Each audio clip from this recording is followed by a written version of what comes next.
네, 오늘은 디저트 3구에 대해서 문의를 해주신 분이 있어서 제가 영상을 찍을 건데요. 이분께서는 저희한테 메일을 보내준 내용인즉슨 메가커피를 운영하고 계시고 요새 저가형 커피 시장이 자기 매장 근처에 너무 많이 생기다 보니까 걱정이 많이 되셨나봐요. 그래서 좀 저변을 확대해서 디저트 브랜드를 이제 운영을 하실 생각을 가지고 계신 것 같고, 그렇게 찾다 보니까 디저트 3구라는 브랜드를 아시게 된 것 같아요. 근데 요새 보면 디저트 3구가 엄청나게 전사적으로 많이 출점을 하고 오픈을 하고 있습니다. 이분께서는 지금 이제 창업을 하기 위해서 부동산 미팅을 할 예정이신데 어디에 어떤 상권에 어떤 조건일지는 모르겠으나 일단 이런 경우는 아직 확신을 가지고 있지 않으시기 때문에 시작하기가 되게 편해요. 일단은 디저트 3구라는 프랜차이즈 본사에 연락을 하셔서 가맹 문의를 받습니다. 근데 이 디저트 3구 같은 경우에는 가맹 문의 채널이 몇 개 있어요. 몇 개 있는데 일단 가맹 상담을 받으면서 이게 프랜차이즈 본사와 가맹을 하는 건지 아니면 프랜차이즈 본사에서 외주로 컨설팅을 해서 가맹 상담을 받는 건지 이런 거를 명확하게 할 필요가 있어요. 일단은 디저트 3구라는 브랜드의 사업개발 담당자 또는 부동산 담당자와 미팅을 하세요. 여기서 가장 중요하게 받아야 될 거는 브랜드 담당자한테 세일즈 믹스를 받아보세요. 세일즈 믹스라는 건 뭐냐면 저가형 프랜차이즈, 저가형 음료랑 디저트 하는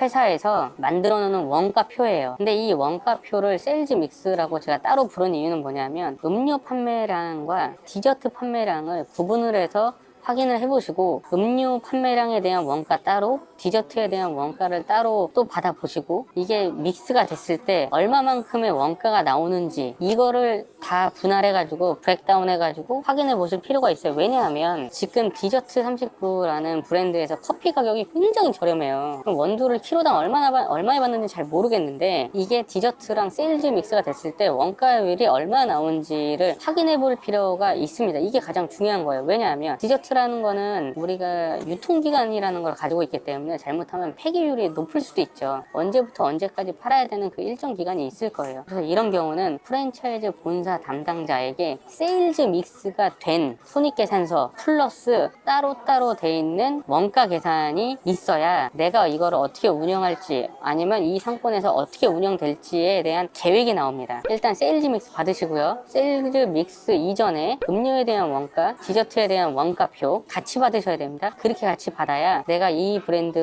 운영을 했을 때 어떻게 이 상권에서 끌고 나가야 될지라는 계획이 생겨요. 그러니까 일단 제가 말씀드리는 가장 중요한 거는 이거 먼저 받으시고, 그리고 아파트 상권에서 하시려고 하시는데 보통 이제 디저트 카페라는 거는 테이크아웃보다 먹고 갈 확률이 높죠. 이런 걸 이제 공간 서비스를 한다라고 우리가 보통 얘기를 하는데 아파트 상권 같은 경우는 이런 것들을 공간 서비스를 해야 되는 경우들이 많이 생깁니다. 제가 최근에 디저트 3구 그 야탑점 한번 방문을 길 가다가 해본 적이 있는데 거기는 디저트 3구 브랜드 중에서 공간 서비스를 할 수 있게끔 매장을 운영하게 만들어 놨어요. 공간 서비스를 하게 되면 우리가 원가율이나 뭐 이런 것들에 대해서 생각하는 것 플러스 사람을 더 써야 된다라는 그 확률을 가지고 있습니다. 왜냐하면 홀을 봐야 되는 사람이 있기 때문에. 그래서 이런 거를 한번 잘 생각을 해보시고 아파트 상권에서는 테이크아웃 비율보다 앉아서 먹고 갈 확률이 높다. 그러면 우리가 공간 서비스로 이 아이템을 가져갔을 때 세일즈 믹스가 어떻게 될지까지 확인해 보면 답이 금방 나올 것 같아요.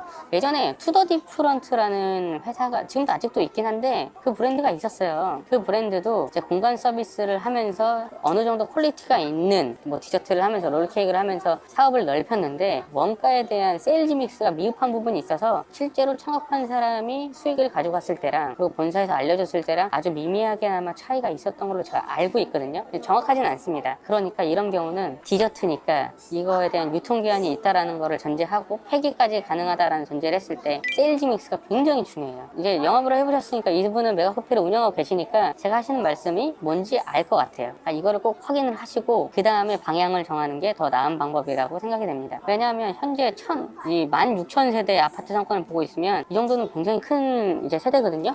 이쪽에서 이제 공간 서비스를 할 수 있는 디저트 브랜드를 찾으시는 건데 이런 경우에는 디저트 3구 가맹 문의를 받으시고 다른 디저트 브랜드들에 대해서 가맹 상담을 받는 게 나으실 수 있어요. 16,000세대면 꽤 큰 상권이고 16,000세대 정도면은 신규 상권이 아니고 구상권인데 거의 다 브랜드가 입점을 했을 수도 있지만 분명 분명히 우리가 알게 모르게 빠져 있는 것도 있을 수도 있어요. 아무튼 뭐 디저트 3구 요새 제일 잘 나가고 있긴 하고요. 제가 디저트 3구를 저한테 어떠냐고 물어보면 저는 셀지 믹스 플러스 음료 원가율 그다음 디저트 원가율 따로 받아서 한번 확인해 볼 것 같아요. 그리고 그 프랜차이즈 본사에서 16,000세대 플러스 내가 이 상권에 들어갔을 때 데이터베이스가 있을 거잖아요. 이런 상권에서 얼마 정도 매출이 나올 수 있다라는 그런 예상 손익 계산서까지 받아볼 것 같습니다. 저라면 그렇게 하나하나 체크해서 진행할 것 같습니다. 이 어려운 시기에도 또 창업을 하나 더 매장을 오픈할 생각을 하시고 이분은 그래도 되게 대단한 분이라고 생각이 됩니다. 아무튼 오늘 영상은 이 댓글에 대한 답변을 달아드렸고 오늘 영상은 여기까지 하겠습니다. 이상 자리왕